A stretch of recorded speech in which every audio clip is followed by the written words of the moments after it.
So, as Dr. Suzuki highlighted, we are at a historical moment, and inviting us all to rediscover Indigenous values, to become centered on the earth, and inviting us all to build a better way to live together on this planet, in this country, in our province, in our cities, in our backyards.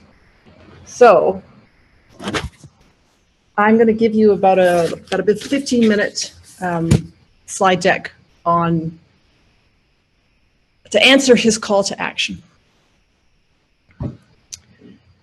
I'd like to offer a pathway that a few of us have tried to build for the last 18 months. And I am thrilled to be able to invite all of Hamilton Primary Care, going back to what Liz was saying at the beginning about the obligations and responsibilities of being a large family health team. I am thrilled that we are extending this project to all of Hamilton Primary Care on this journey towards environmental sustainability in primary care and beyond. And I know I've spoken to some of you people on this call before, so I promise you I have added some new content. I will endeavor to cover the big picture, or the forest, and also the finer details, because it's the details that make the difference for change. So let's start with the forest view. Climate change affects health, as Dr. Suzuki has said, and this project emphasizes the bolded word on your screen, opportunity. Going back again to what Liz was saying, like let's focus on these opportunities. Many of the things that we can do reinforce the good work and care that we already do to help individuals with their health, and it can help the planet.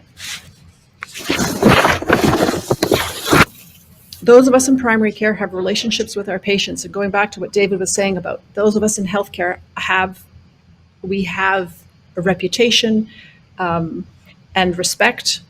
Some of my patients, I have 3 generations even in one family. Sometimes we are one of the few trusted professionals in our patient lives, and we have influence.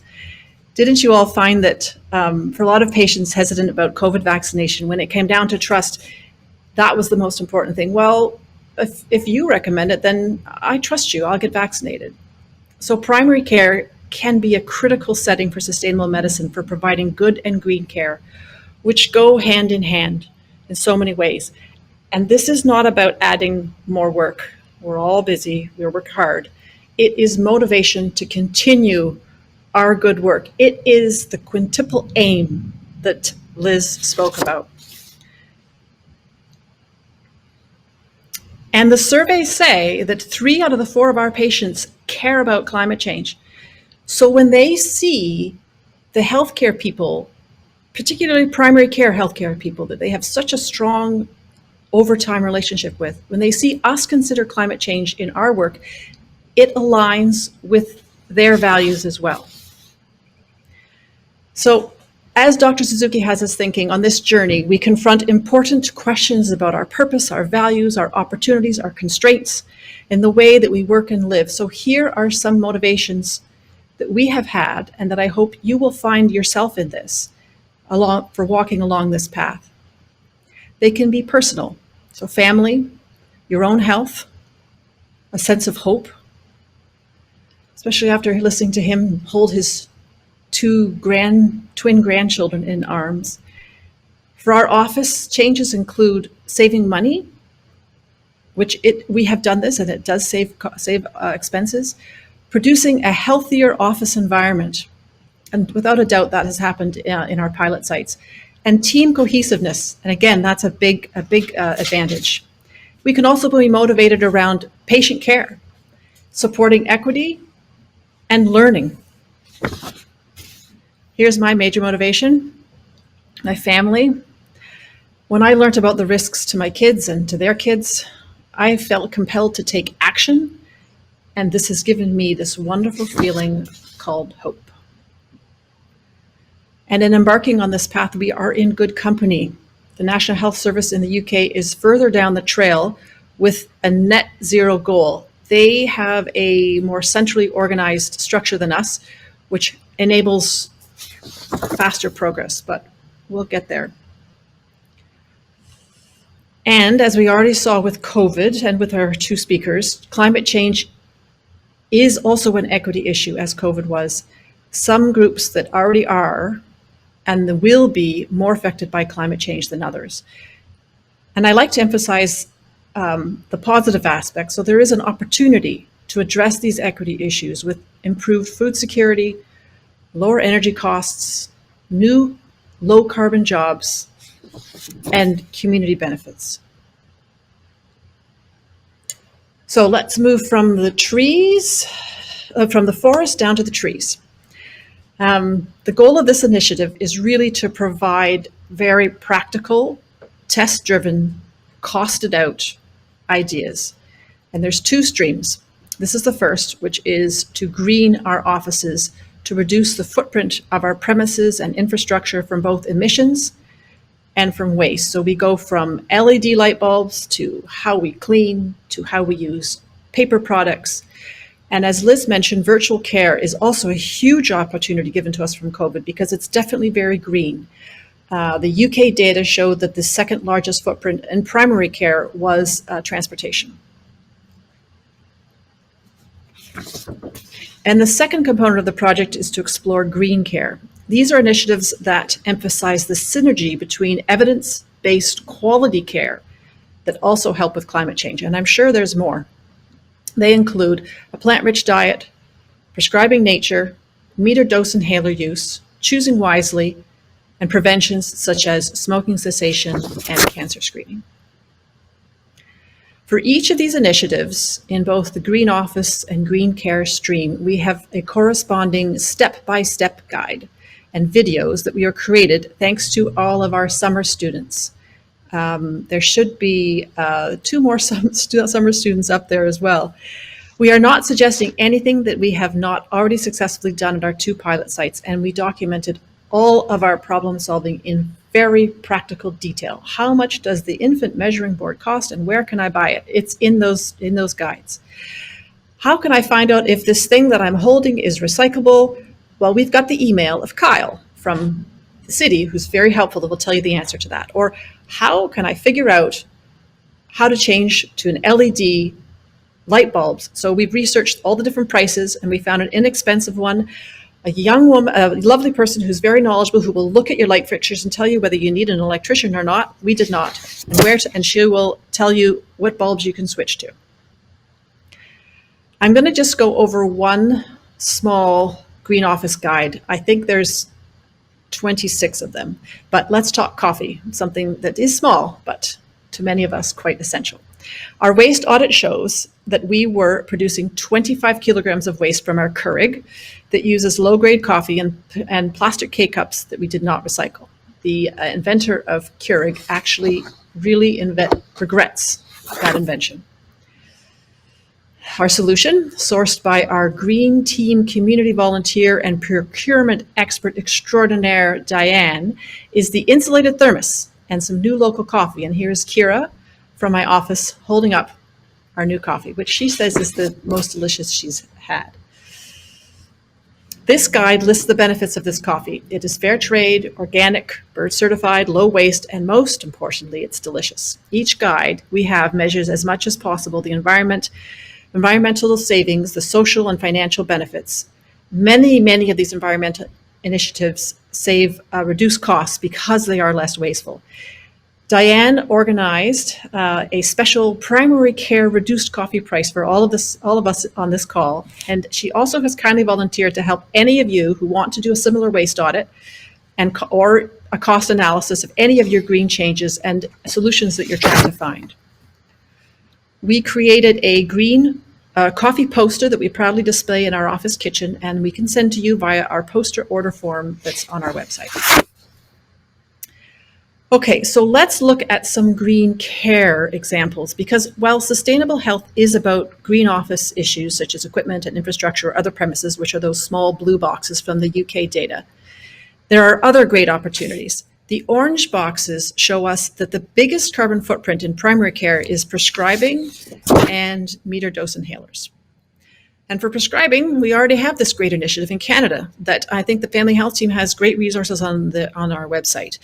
It has evidence-based information on unnecessary prescribing and investigations called Choosing Wisely.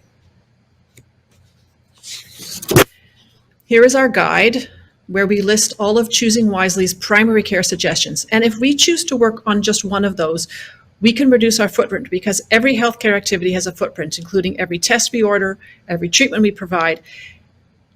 As well, we will be providing good care as we avoid interventions that are not supported by evidence and may cause harm. For me, I have started with a concerted effort to reduce unnecessary proton pump inhibitor prescribing. Again, from the UK, we can see there is an opportunity in primary care around meter dose inhalers with that relatively big green dot that represents the footprint of these types of puffers. They use hydrofluorocarbons as their propellants, and 1 meter dose inhaler has the carbon footprint of a 290 kilometer car journey. Turns out that non-meter dose inhalers have a much smaller footprint. And the recent GINA guidelines for asthma suggest that the effectiveness, for example, of budesonide formoterol, dry powdered inhalers, is more effective than solo salbutamol meter dose inhaler. The awesome green team of pharmacists and respiratory therapists are MISD doing EMR audits, developing pathways to determine which patients it would be safe and effective to switch, the cost considerations for the patients, some scripts for us to use for patients, and some posters for us to display. Another green care initiative is recommending a plant-rich diet, and eating meat is no longer a taboo subject. Plant-based, or actually I prefer to say plant-rich, because I think it's more inclusive. It's a mainstream topic, with some surveys showing that 1/4 of Canadians are thinking about this. I see evidence of this in restaurants seen in Hamilton and also in the grocery store aisles.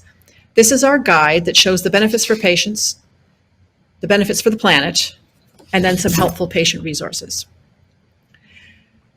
And evidence shows that written reminders work better than verbal, so we made a plant-rich diet prescription that's evidence-based, practical, EMR embedded, and designed by a team that includes the wonderful registered dietitian, Michelle. It includes how to start, what are the benefits, links for recipes and further information. It also has a placeholder for our planned 2-minute video called What's for Dinner that will be also we can show in our waiting rooms. The last green initiative I will showcase is the idea of prescribing nature. And I think that's our first June Green Corner Challenge. The studies show that being outdoors helps with so many things: mental health, heart, lung, aging, pregnancy, and it has benefits throughout the life cycle from kids to the elderly. This is a poster that we will supply you with, and this is our guide that lists the benefits with links to the research.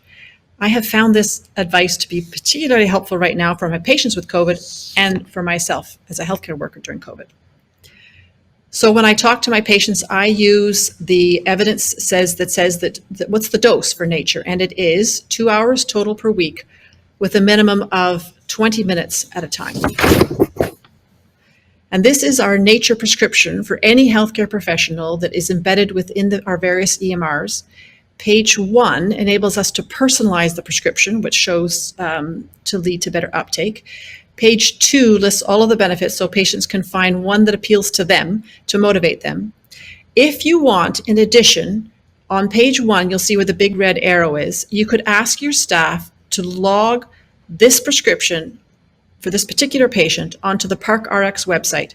And this enables your patient to log in, sign up, get more information, invitations, and they're eligible to win some nature-based prizes, which I think are they've planned park passes. And as a prescriber, we are also eligible for those prizes. I want to reassure everybody on this call that these guides are very well referenced. These recommendations are evidence-based. We are suggesting things that are good for our patients. So this is the structure of the project. There is Green Care and Green Office, the 2 streams, the step-by-step guides, the posters, and the prescriptions.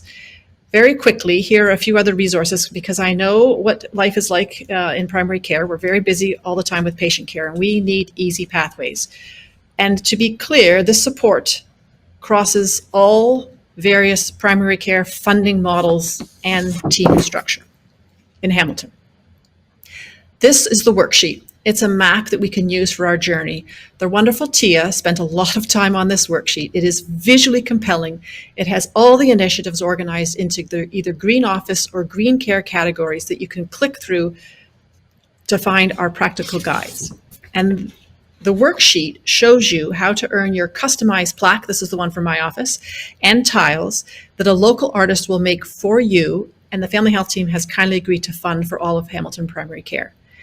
This is our little green mascot with the red arrow, CP Humblebee. If your office wants to have a prize, you can choose your own mascot and name. And with those tiles that you can earn, of course, this was Tia's suggestion, we have a pioneer tile because we didn't think of everything with this project. So there's a tile just for the new ideas, and we're looking forward to hearing about yours. It is easy to earn this plaque. You've done the first thing. You've watched the video. The rest are put up 2 posters, read the welcome package infographic, establish a lead, give us their email, and then do one thing and tell us about it. And then you can earn your plaque.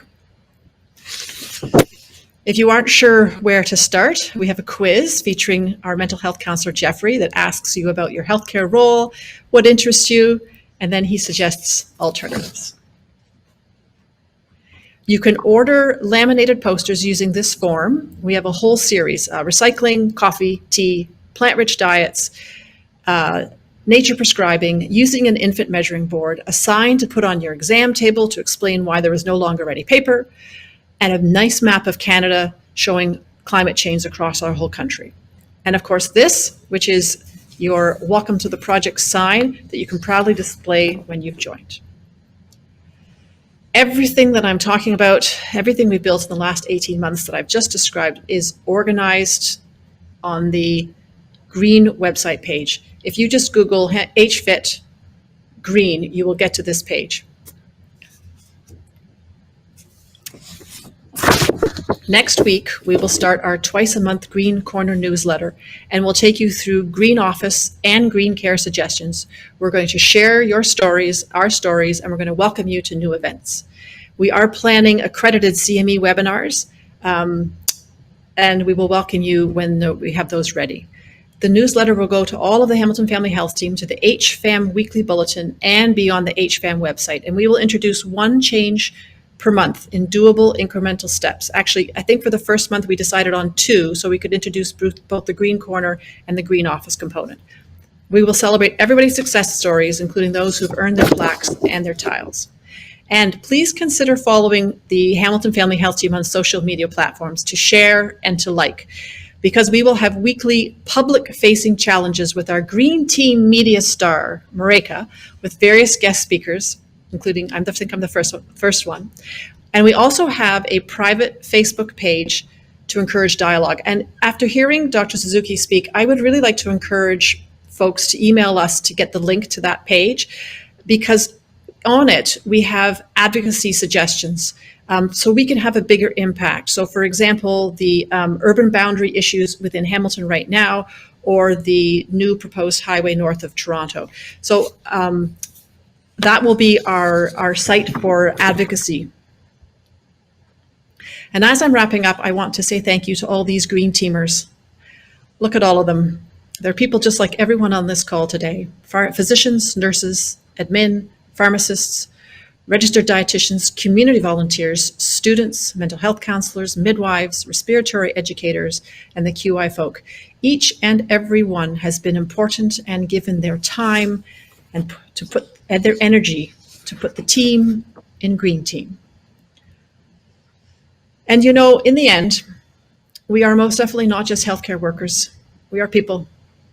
And I want to close by sharing just a few of the stories about how those of us who are in that Green Team picture I just showed you have found meaning in their lives from this project. This work brings us joy and energy, and I think it will for you too. From the top, going clockwise, we are actively changing our gardens into pollinator paradises. That's Diane, who hopefully you're going to meet when she helps you change your offices over. Hannah loves the new tea. We have made many friendships. Here's Madeline biking to work, and Tia enjoying the really good coffee. I think 3 of our group have now bought hybrid cars since joining the Green Team. We are outside more often after reading how strong the literature is about the benefits of nature. And finally, most heartwarmingly, the next generation is being influenced. The bottom left picture is a recent Mother's Day gift from a young daughter, a hand-drawn recipe book filled with plant-rich recipes, because after one of our conferences, her mom, a Green Teamer, changed to plant-rich, as the evidence is so strong that it's good for her, for our health, and for the planet. So this is how we change things, with people saying yes and starting to do just one thing. And although we as individuals can't change the world, we can affect the people around us, who then affect the people around them. And together, we can change the world. Okay, come on and climb our Green Initiative canoe, and we invite you to paddle with us. And I think I'm going back over to you, Scott. Thank you, everybody, for joining us.